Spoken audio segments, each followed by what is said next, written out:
Ayan, hello guys. Magluluto ako ng malunggay at haluan, lagyan ko ng tanglad. Tsaka bangus na ipinaksiw. Masarap din yan guys. Basta pag nagimay kayo guys, tingnan nyo yung likod dito ng malunggay Kasi meron niya minsan mga itlog na insekto or insekto mismo. Katulad ng mga itlog ng gagamba or gagamba, okay lang kung pwedeng makain yung mga ganon. Di ba? Maging dagdag vitamin sa ating katawan. Pero kung hindi, nako, lagot tayo dyan. Kailangan maging maayos ang ating paghihimay nito. Yan, ganunin muna natin ang malunggay. Tapos, siyempre meron yung mga tulis-tulis. Tulad dito, yan. Gaganunin natin yan. Tanggalin natin yung mga tangkay-tangkay ng pinagkapitan ng dahon ng malunggay, guys. Yan. Diba?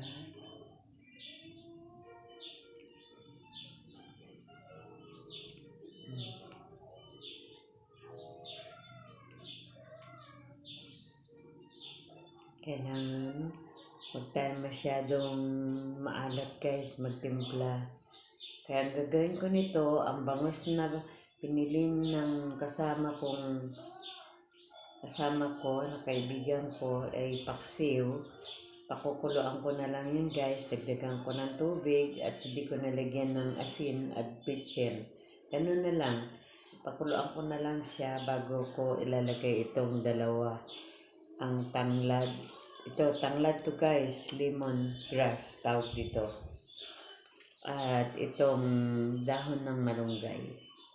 And guys, tapos siyempre, lagyan din natin konti ng sibuyas kung kulang ito. Kasi ang sibuyas guys, sabihin ko sa inyo, gamot talaga yan. Anti-cancer at antibiotic pa yan guys, ang sibuyas. Yan, kaya kayo dyan, yung hindi marunong kumain ng sibuyas at bawang, kumain na kayo para magkaroon kayo ng biotic sa katawan.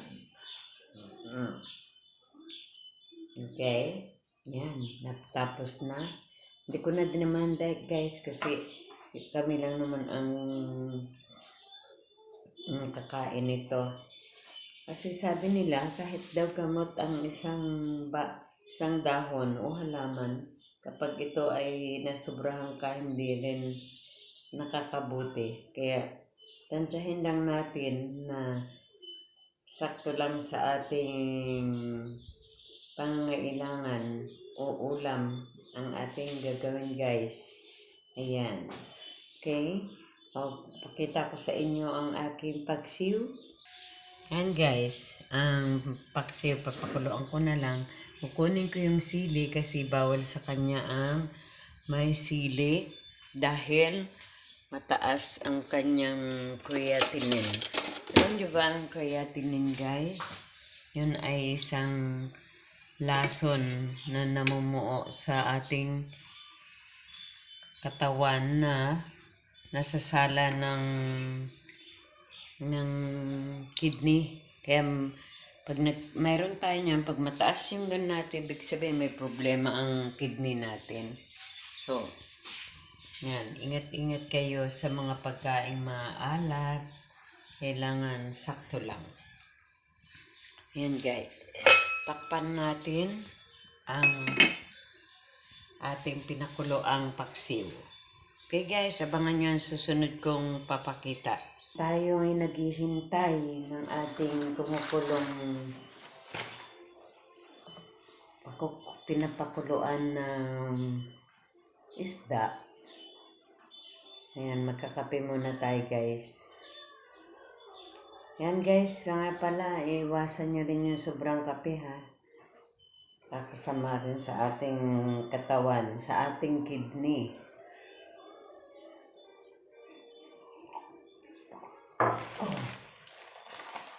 Ang kape ko guys ay nagtry ako ng kay Dr.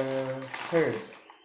Dr. Herb, ang kape kong ginagamit niya. Meron akong isang kape na in-order sa online, pero mukhang hindi ko type. Sorry, hindi ko na lang i-mention ko ano yun. Yun guys, sa Pilipinas, sobrang linis ng mga Pinoy. Ang tinapay hinugasan bago kainin. Hindi, char. Sarap kasi eh. Ang mana ko ito sa nanay ko, mahilig siya magsawsaw ng tinapay sa kape.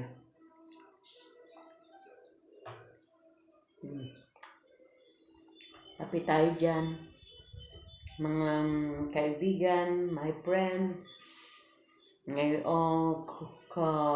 YouTuber, good morning. At saka alam niyo ba kagabi,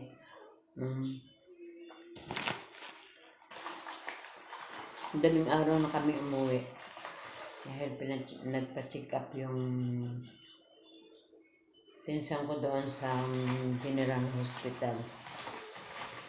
Akala pagdating ko, talagang flat ako, talagang binili namin to sa may Pikiri.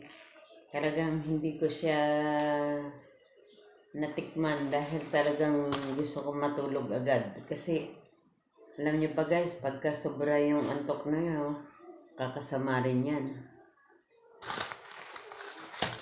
Puyat. Kakalapot din ng ating dugo yan. Madalas ang tao nagkakaroon ng problema sa dugo. Mahirap.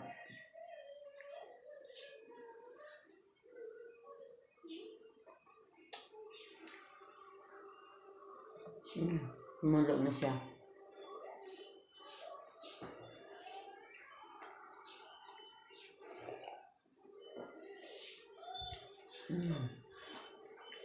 Tama na yung pandesal, baka maya hindi na makakain na kanin. Siyempre guys, ang gagawin natin,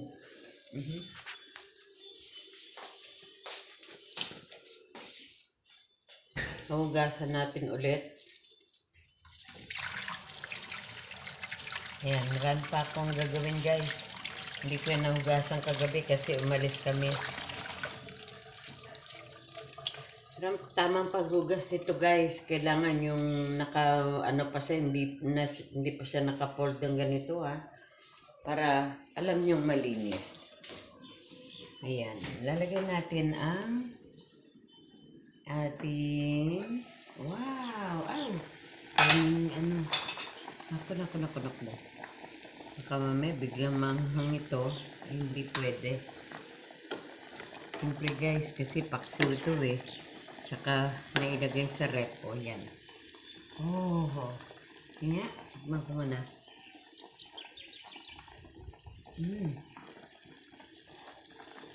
Mahang. Paano kaya ito?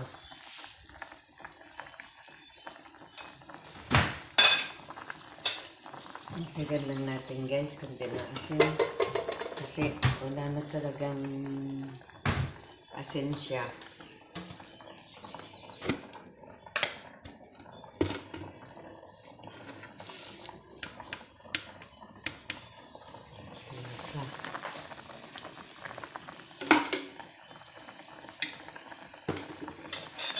Kala ko wala nang sili na kuluan. Yung pala meron pa.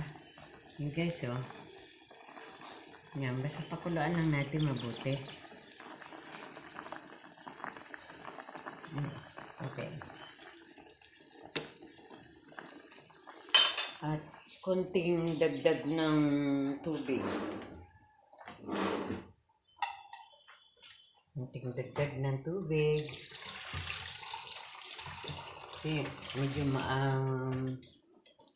maano siya, ang tawag dito, manghang. Yan. Kailangan kung may pasyente kayong kasama, alamin ninyo kung ano ang bawal sa kanya. Para naman hindi siya kawawa na magti-trigger yung kanyang naramdaman. Kasi yung may creatinine pag mataas daw guys, ay ano pala yan. Konting ano mo lang ng maalat. Tataas agad ang BP mo. Kaya sabi ko, pwede rin na magpa-consult siya muna sa sa mata. Dahil isa rin yan. Ang ano sa mata, kapag may ano ka, laging hilo o tumataas din ang ating BP.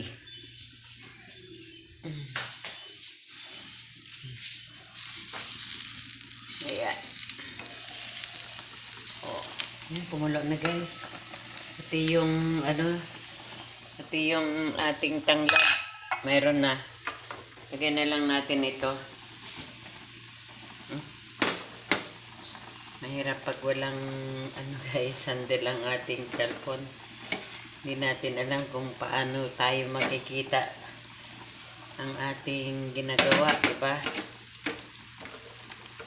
Dati kompleto ako kasi guys Pero nung time na nasaktan ako dahil sa pagkawalan ng aking mahal na nanay, talagang nawala lahat. Hindi ko na inasikaso yung mga ko, pati yung pang live, pang ko guys, pang live ko na gamit. Kompleto ako nun. Ngayon, kailangan ko ulit mag-umpisa.